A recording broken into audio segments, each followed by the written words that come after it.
Hi everyone, welcome to O2IS academy. My name is Diksha. Punjab civil services में जो environment related question थे 2014, 15 और 18 के हमने कंप्लीट कर लिए हैं। आज हम देखेंगे जो 2021 में क्वेश्चन पूछे गए थे। पर इससे पहले O2IS एकेडमी में आपको different type of courses available हैं। फाउंडेशनल कोर्सेज फॉर यूपीएससी और स्टेट एग्जाम्स के लिए, और साथ में जो रिसेंट अभी चल रहा है वो है पीसीएस का क्रैश कोर्स। इसके साथ आपको डेडिकेटेड मेंटोर असाइन कर दिए जाते हैं ताकि आप अपनी स्टडीज़ को एक सिस्टमैटिक वे में लेके जा सकें। चलिए जी, 2021 में जो क्वेश्चन पूछे गए थे उनके बारे में आज हम फोकस करेंगे।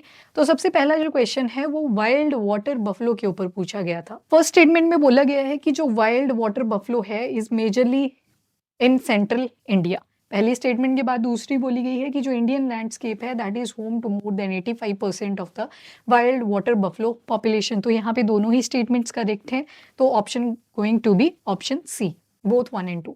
अगला बोला गया है कि आपको करेक्ट स्टेटमेंट चूज करनी है और यहाँ पे कोरल से रिलेटेड क्वेश्चन पूछा गया है। फर्स्ट ऑफ ऑल, कोरल्स आप सभी ने देखे होते हैं। कहाँ पे देखे होंगे? तो टूरिज्म के पर्पज से आप जाते हो ओशन बेड पे। किस लिए जाते हो? वहाँ पे बहुत सुंदर से क्रिएचर्स अवेलेबल हैं जिनको हम कोरल्स कहते हैं।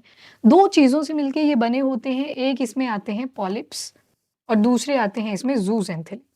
जो पॉलिप्स होते हैं ये शेल्टर प्रोवाइड करते हैं और जो जूज़ैंथिली होती है ये शैवाल होती है, एल्गी होती है, जो फूड एंड नरिशमेंट प्रोवाइड करती है पॉलिप्स को। तो एक तरह से म्यूचुअलिज्म ये शो करते हैं, दोनों को एक दूसरे का बेनिफिट रहता है। पर आज के टाइम पे पॉल्यूशन इंक्रीज कर चुका है, वाटर का टेम्परेचर इंक्रीज कर चुका है, जिसकी वजह से इन दोनों का ब्रेकअप हो चुका है और पॉलिप्स को छोड़ के जूज़ैंथिली जाती जा रही है। और इसी फिनोमिना को हम कहते हैं कोरल ब्लीचिंग।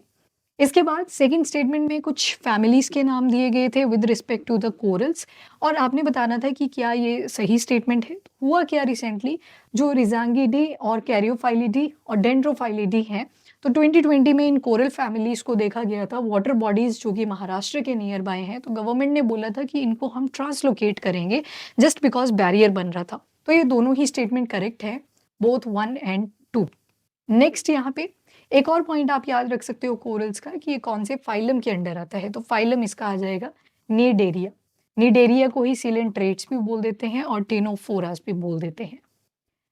नेक्स्ट क्वेश्चन आपसे कोस्टल रेगुलेशन जोन्स के ऊपर पूछा हुआ था। 1 to 5 हमारी कोस्टल जो जोन्स हैं उनको बना के रखा हुआ है। तो फर्स्ट कहता है कि जो फर्स्ट जोन है उसमें एक्सप्लोरेशन और extraction of natural gas permitted है, पर सेलेक्टिवली। आपको गवर्नमेंट अथॉरिटीज से पहले परमिशन लेनी पड़ेगी, उसी के बेसिस पे आपका ये जो जोन है वहां से आप एक्सट्रैक्शन और रेगुलेशन कर सकते हो। तो फर्स्ट तो ठीक है यहाँ पे। दूसरा जो जोन बनाया गया है उसमें अनऑथराइज स्ट्रक्चर अलाउड है कंस्ट्रक्ट करने के लिए। तो ये तो बिल्कुल गलत लग रहा है, स्टेटमेंट से ही गलत लग रहा है अपने को। तो दूसरा तो बिल्कुल इनकरेक्ट है। थर्ड के बाद डायरेक्टली फोर्थ पे जंप किया था कि जो फिशिंग है वो परमिटेड है इस जोन में। तो येस, फिशिंग वगैरह यहाँ पे अलाउड कर दी जाती है। तो आपका जो आंसर होगा that is going to be 1 and 3। Next question आपसे पूछा गया है which of the following organism is are considered as benthos biotic community.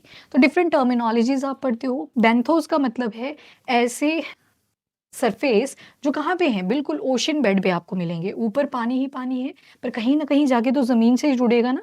तो that area is benthos. Biotic communities यहाँ पे एग्जिस्ट करती हैं, जैसे स्टारफिश आपको मिलेंगे, ऑयस्टर्स यहाँ पे मिलेंगे, सी क्यूकम्बर्स यहाँ पर आपको मिल जाते हैं। तो बीटल्स के अलावा ये जो दोनों ऑप्शन है ये करेक्ट है, क्योंकि बीटल्स तो आपको जमीन पे मिलते हैं। ठीक है, तो यहाँ पे first and third word correct, तो ऑप्शन सी। नेक्स्ट एनवायरमेंट हमारा हुआ कंप्लीट। अब हम पंजाब से रिलेटेड जो करंट अफेयर हैं उनके ऊपर फोकस करेंगे and we are left with only economy portion. Previous year question में से हम वो वाले क्वेश्चन पिक करेंगे जिनको हर साल पूछा गया है। जैसे मैं अगर बोलूँ नॉन परफॉर्मिंग एसिड, तो बहुत फ्रिक्वेंट इससे क्वेश्चन पूछा गया है। वैसे ही अगर मैं बोलूँ डी सिप्स, बहुत फ्रिक्वेंटली क्वेश्चन आए हैं। तो कुछ नॉर्मल से क्वेश्चन हम देखेंगे जो कि रिलेटेड है टू द इकोनॉमी। एंड इसी के साथ जो इम्पोर्टेंट टॉपिक्स पूछे जा सकते हैं, आपसे एक्सपेक्टेड हैं, उनके ऊपर भी हम फोकस करेंगे। तो अभी के लिए इतना ही।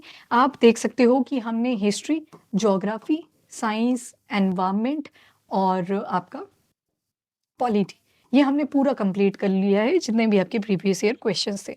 So thank you everyone, have a nice day, keep studying and keep watching.